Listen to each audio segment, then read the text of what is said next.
steering wheel has a bit more, well, a bit more to do.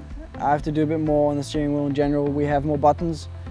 So yeah, we have here the throttle, clutch, and that's for us, just as a reference.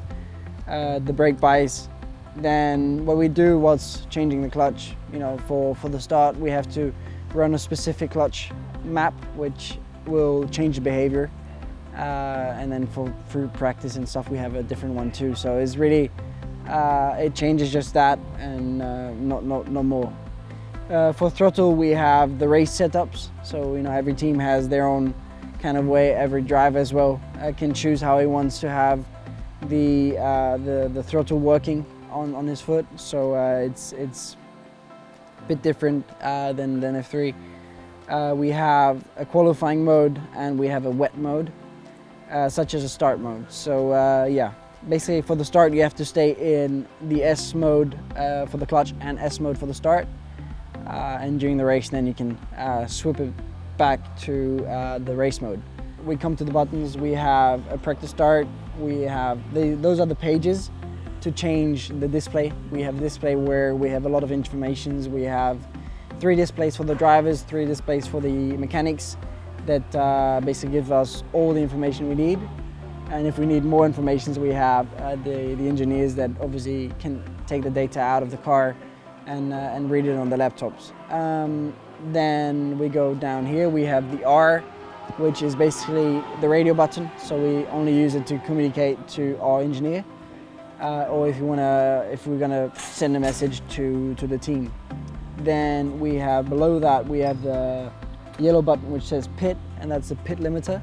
So in Formula cars, or normally most racing series, we have a limited speed in the pit lane, which is for us 60 kph, and you're not allowed to exceed that. If you go faster than that, you have a penalty, and that's mostly a fine.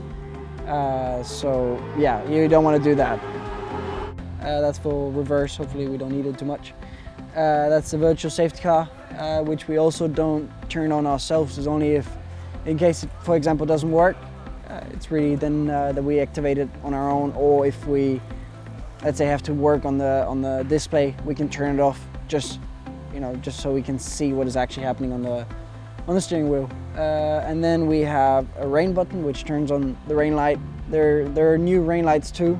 We've got added LEDs to make it a bit more bright, so that if there are very heavy rainy conditions, you're still able to see the cars in front.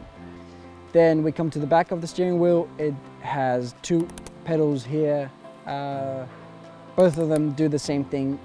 This one I'm using it myself because it's just the most comfortable for me. It looks a bit different too. It's basically the DRS. So we have 2 to 3 DRS zones depending on track, and basically only in those zones you can open them.